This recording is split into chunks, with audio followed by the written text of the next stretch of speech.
अस्सलाम वालेकुम वरहमतुल्लाहि वबरकातुहू। दोस्तों, कैसे हैं आप सभी। आज की इस क्लास में हम लोग बिहार डीएलएड एंट्रेंस एग्जाम 2025 के लिए जो उमूमी उर्दू का आपका लगातार क्लास चल रहा है और ये आपका पार्ट 5 है। यानी इससे पहले उमूमी उर्दू का यानी कि कवायद पर मबनी जो मारूजी सवालात माजवाबात हैं उनका जो है पार्ट 1 से लेकर के पार्ट 4 तक क्लियर किया जा चुका है और ये पार्ट 5 है। तो आज के इस क्लास में हम क्वेश्चन नंबर 100 से लेकर के 125 तक क्लियर करवाएंगे। अगर आपने पहले वाले जो क्लासेस हैं वो आपने नहीं देखा है तो नीचे डिस्क्रिप्शन में उर्दू कवायद का एक प्लेलिस्ट बना हुआ है, उसमें आप लोग जाके चेक कर लेंगे, आपको मिल जाएगा, आप लोग देख लेंगे, क्योंकि इसके प्रत्येक पार्ट्स को देखना आपके लिए बहुत ही ज्यादा फायदेमंद रहेगा बिहार डीएलएड एंट्रेंस एग्जाम 2025 के लिए। तो आइए आगे का क्वेश्चंस को हल करते हैं। क्वेश्चंस को हल करने से पहले आपसे अनुरोध है, आपसे उम्मीद है कि आप हमारे साथ क्वेश्चन नंबर 100 से लेकर के 125 तक जो क्लियर करवाएंगे तो आप पूरे जोश के साथ में, पूरे होश के साथ में, लगन के साथ में आप हमारे साथ बने रहें और प्रत्येक टोटल क्वेश्चन खत्म होने तक आप हमसे समझते रहें। तो आइए आज के इस क्लास की शुरुआत करते हैं और क्वेश्चन नंबर 101 को देखते हैं। क्वेश्चन नंबर 101 कह रहा है कि बेलना से इसमें आला होगा, यानी बेलना जो है इससे आपको इसमें आला बनानी है। तो आइए सबसे पहले ये जानते हैं कि इसमें आला कहते किसे हैं। तो इसमें आला का परिभाषा समझिए कि इसमें आला वह इसमें मश्तक है जो मसदर से बने और काम का जरिया या आला हो, यानी कि जिससे काम करने का जरिया हो और काम करने का औजार हो, काम करने का सामान हो। जैसे कि चाकू है तो चाकू से हम क्या काम करते हैं, काटते हैं।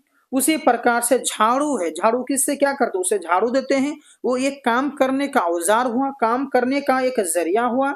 कलम क्या है, कलम भी इसमें आला होगा क्योंकि उससे काम किया जाता है। उसी प्रकार से यहाँ जो बेलना है इससे अगर हमें इसमें आला बनाया जाए तो क्या होगा, इसका ऑप्शन नंबर जो है 1 बिल्कुल राइट हो जाएगा, यानी कि बेलन।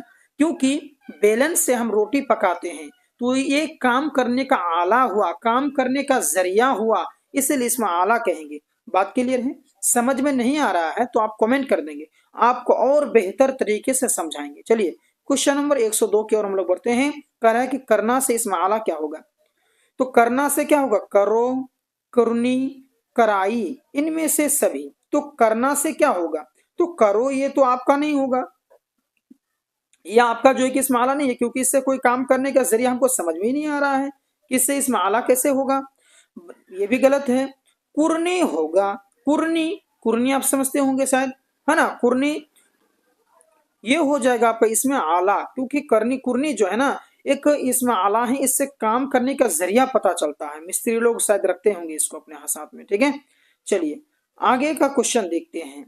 आगे का क्वेश्चन कह रहा है कि अकवाल का, अकवाल की वाहिद क्या होगा। इससे ये पता चला कि जो अकवाल है ये आपके जमा है, ये आपका सिंगुलर नहीं है, ये प्लूरल है, तो इसका हमें सिंगुलर बनानी है।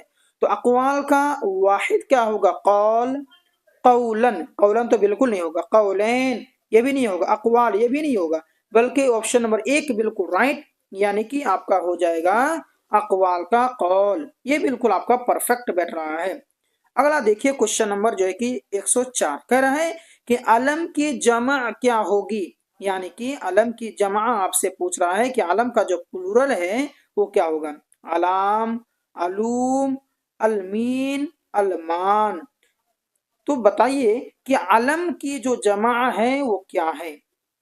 तो फ्रेंड्स अलम की जो जमा है ना वो हो जाएगा आपका ऑप्शन नंबर ए बिल्कुल राइट, यानी कि आलाम। यहाँ पर अलिफ मद्दा लगेगा, हाँ लगा हुआ, सही है सही है। अलम की जो जमा है वो होगा आलाम, ठीक है। आइए अगला क्वेश्चन की ओर हम लोग बढ़ते हैं। देखिए ये सब समझने समझाने वाला चीज नहीं है, मैं सिर्फ आपको निशानदेही कर रहा हूँ कि कौन होगा, ठीक है। जो समझाने का रहेगा ना मैं खुद आपको बेहतर तरीके से समझाएगा। चलिए वकील की जमा होगी, यानी वकील जो है ना ये सिंगुलर है, तो इस सिंगुलर का प्लूरल क्या होगा। वकला, वकालत, मौकुल, मुतवक्किल, है ना। तो वकील की जो प्लूरल है, जमा है, वो क्या होगा। तो फ्रेंड्स वकील की अगर जमा आप देखेंगे तो इसका ऑप्शन नंबर ए बिल्कुल राइट हो जाता है, यानी वकला, ठीक है। आइए क्वेश्चन अगला देखते हैं। अगला क्वेश्चन है कि इनमें मुअन्नस की निशानदेही करनी है। निशानदेही का मतलब होता है उसको पहचानना है, बतानी है आपको कि मुअन्नस कौन है इनमें, रूह, दिलबर, निशा, नाशाद या फिर कलम।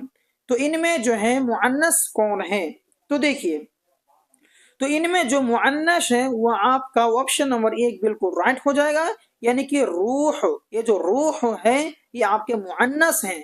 नाशाद ये मुजक्कर में आते हैं, कलम मुजक्कर हैं, दिलबर मुजक्कर हैं। बात क्लियर। अगला देखिए, अगला है कि बामाना लफ्ज को क्या कहते हैं। बामाना का मतलब होता है ऐसे लफ्ज जिसके माना हो, जिसके मतलब हो, है ना, उसको कहते हैं बामाना। लफ्ज को क्या कहते हैं, मुहमल कहेंगे क्या, नहीं कहेंगे, क्योंकि मुहमल जो ना बेमाना लफ्ज को मुहमल कहेंगे। जैसे कि अगर हमने कहा रोटी वोटी, तो यहाँ पर जो वोटी है ना ये हो गया मुहमल, क्योंकि वोटी का क्या माना, कुछ भी माना नहीं है, ये हो गया वोटी। तो ऐसे लफ्ज जिसके माना ना हो उसको कहते हैं बामाना, बेमाना, यानी कि मुहमल, माना ना हो। तो इस्म का मतलब नाम, तो इसका क्या होगा, कलमा या कलाम, बोलिए कलमा या कलाम। तो दोस्तों कलाम होगा, क्या ये, सॉरी सॉरी सॉरी, कलमा होगा। कलाम का मतलब होता है बात, जो हम लोग बात बोलते हैं ना वो कलाम बोलते हैं, कलाम मतलब बात। तो बा माना जिसके माना हो उसको कहेंगे कलमा। आप लोग जब ग्रामर जब पढ़ रहे थे ना उर्दू का वाहिद, उसी समय में आपको पढ़ाया था ना कि जो बामाना लफ्ज को क्या कहते हैं, बामाना लफ्ज को आप कलमा कहेंगे। चलिए अगला देखिए, कि जो नाम रिश्ता के बिना पर हो उसे क्या कहते हैं।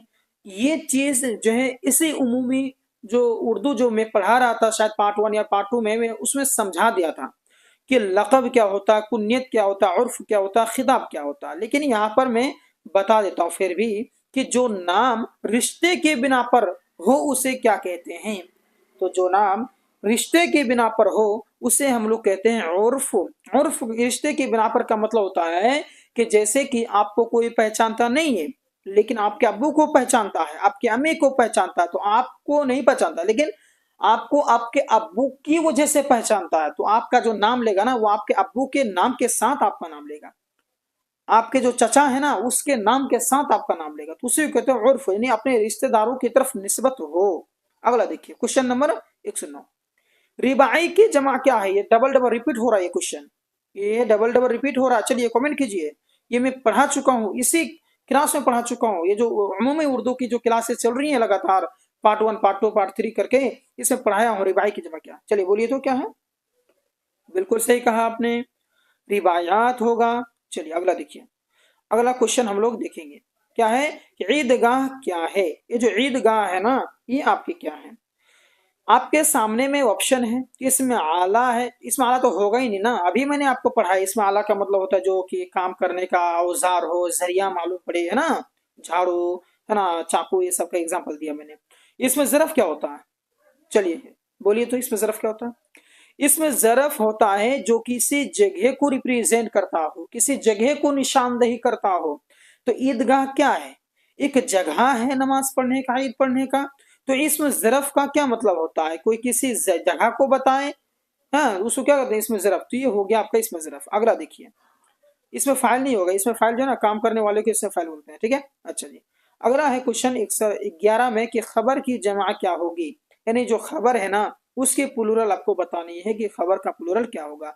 खबीर होगा, खबरों होगा, अखबार होगा कि मुखबर होगा, मुखबिर होगा। तो देखिए खबर की अगर प्लूरल की बात किया जाए तो आप लोग जानते होंगे कि अखबार होगा, ऑप्शन नंबर 3 बिल्कुल राइट, यानी कि अखबार होगा। बोलते नहीं कि घर में अखबार नहीं है क्या, तो अखबार खबर की जमा है। अखबार इसीलिए न्यूज़पेपर को अखबार कहा गया, यानी अखबार का मतलब कि वो क्या है, खबरों का संग्रह है, बहुत तरह के खबर उसके अंदर में छुपे हुए रहते हैं, इसीलिए उसका नाम ही हो गया है कि अखबार। न खबर की जमा क्या होगी, अखबार होगी। आइए अगला क्वेश्चन की ओर हम लोग बढ़ते हैं। दोस्तों आपसे मैं अनुरोध करूंगा कि अगर आपने बिहार डीएलएड एंट्रेंस एग्जाम 2025 के लिए उर्दू का नोट्स नहीं लिया है, उर्दू का नोट्स नहीं खरीदा है, तो आप लोग प्लीज मेरे जो नंबर अभी शो हो रहे होंगे इस नंबर पर आप लोग जरूर कॉल करें या फिर व्हाट्सएप में मैसेज करें और डीएलएड एंट्रेंस एग्जाम 2025 के लिए उर्दू का नोट्स खरीद लेंगे, व्हाट्सएप ग्रुप में ज्वाइन हो जाएंगे। अगला क्वेश्चन देखिए, कह रहा है कि नूर की जिद क्या होगी। तो आइए सबसे पहले ये जानते हैं कि जो नूर है ना मतलब कि नूर की जो जिद है ना, तो जिद का माना क्या होता है? तो जिद का ये माना होता है उल्टा। तो नूर का मतलब होता है रोशनी, तो रोशनी का उल्टा क्या हो जाएगा? तो जुल्मत हो जाएगा। क्या हो जाएगा? जुल्मत हो जाएगा।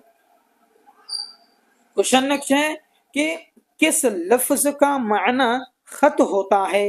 यानी किस लफ्ज के माना जो है खत के होते हैं? मकतूब मने खत, मफहूम मने खत, मजमून मने खत, मंशूर मने खत। तो किसके माना जो है खत के हैं? तो देखिए, खत जो है ना वो लिखने वाला चीज होता है। तो मकतूब का माना होता है किताब से बना है मकतूब, यानी कि इसके भी माना क्या होते हैं? खत होते हैं। आइए अगला क्वेश्चन की ओर हम लोग बढ़ते हैं। क्वेश्चन अगला है कि काश तुम मुझे पहले मिल जाते। यह जुमला किस जमाने से ताल्लुक रखता है? यानी किस जमाने का ये जो है किस जमाने का जो है कि ये मिसरा है, आपको बतानी है। तो दोस्तों मैं आपको बता दूं कि यहाँ क्या है, काश तुम मुझे पहले मिल जाते। पहले तो माजी हो गया, यानी पहले के बारे में बोला, तो यानी क्या है इसमें? ये माजी के बारे में बात किया। अच्छा जी, अब यहाँ पर है सवाल है कि माजी मुताल्लिक के मुतलक है या कि माजी तमन्नाई है? तो देखिए यहाँ पर काश आ रहा है, यानी कि आरजू, तमन्ना, इच्छा, अपने अंदर की जो ख्वाहिश है उसको, ख्वाहिश से जज्बात को बयान कर रहा है कि काश तुम मुझसे पहले मिल जाते। तो यह तमन्ना हो रहा भाई, तो यहाँ पर हो जाएगा माजी तमन्नाई। इसका ऑप्शन नंबर 4 बिल्कुल राइट होगा। अगला देखिए, अगला क्वेश्चन है कि जज्बा की जमा क्या होगी? कि जज्बा जो है इसका प्लूरल क्या हो जाएगा? जज्बातों, जज्बों, जज्बात, मजजूब। तो जज्बा की जमा क्या होगी? तो जज्बात होगी। इसका ऑप्शन नंबर 3 बिल्कुल राइट। अगला देखिए, अगला क्वेश्चन है कि फलक की जमा क्या होगी? फलक जो है उनकी जमा क्या होगी? तो फलक की जमा अफलाक होगी। फलकियात, फलीक, मफलूक गलत है। अगला देखिए, अगला है कि दर्जे में इसमें मारिफा यानी कि खास कौन है? इसमें मारिफा का मतलब होता है खास, तो इनमें जो है खास कौन है? आदमी, इंसान, बुजुर्ग, डॉक्टर अंबेडकर। तो भाई आप मुझे बताएं, मारिफा का मतलब क्या होता है? खास होता है। तो आदमी तो क्या आदमी? कौन सा आदमी? इंसान कौन सा इंसान? बुजुर्ग कौन सा बुजुर्ग? कोई लिमिट ही नहीं है भाई। ये नकिरा के कैटेगरी में आ गए हैं। डॉक्टर अंबेडकर जो है ये खास हैं। तो यही हो गया आपका इसमें मारिफा। आइए अगला क्वेश्चन की ओर हम लोग बढ़ते हैं। क्वेश्चन देखिए अगला, इसमें कह रहा है कि वह नाम जो किसी खूबी या ये बड़ाई की बिना पर, है ना, आवाम की तरफ, या बुराई होगा शायद यहाँ पर, बुराई की बिना पर आवाम की तरफ से दिया जाए उसे क्या कहलाता है? यानी जो नाम, चाहे किसी के अंदर में खराबी हो, चाहे किसी आदमी के अंदर में खूबी हो, उसकी बिना पर जो उसका नाम रखा जाता है उसे क्या कहते हैं? खिताब, लक़ब, तखल्लुस, कुन्नियत। तो क्या कहते हैं उसको? तो देखिए दोस्तों, उसे हम लोग कहते हैं भाई लक़ब कहेंगे। क्या कहेंगे? लक़ब कहेंगे। खिताब नहीं कहेंगे। खिताब तो होता है ना जो सरकार की तरफ से, हुकूमत अंजुमन की तरफ से जो नाम दिया जाए, खिताब कहते हैं, है ना। तखल्लुस भी नहीं कहेंगे, क्योंकि तखल्लुस जो है शेर व शायरी के अंतिम में जो शायर होते हैं वो अपने नाम के साथ साथ किसी और लफ्ज का इस्तेमाल करते हैं, वो तखल्लुस हुआ। तो जो है इनका जो सही है वो आपका हो जाएगा ऑप्शन नंबर 2 बिल्कुल राइट, यानी कि लक़ब। अगला देखिए, अगला क्वेश्चन है कि घबराना का हासिल मजदर होगा घबराहट, घबरालू, घबराओ, गंब, ये गंभर, गंभीर। क्या हो जाएगा दोस्तों? तो मैं आपको बताना चाहूंगा कि घबराहट हो जाएगा, क्योंकि जो पार्ट 4 में बताया था, समझाया था, उसमें ये चीज आई थी हासिल मजदर के बारे में। तो मैंने आपको समझाया था, है ना। घबराहट हो जाएगी इसका ऑप्शन राइट। अगला देखिए 120, रोशन कमरा में रोशन क्या है? रोशन कमरा में रोशन क्या है? इसमें आला है, इसमें ज़रफ है, इसमें सिफत है, इस फेल है।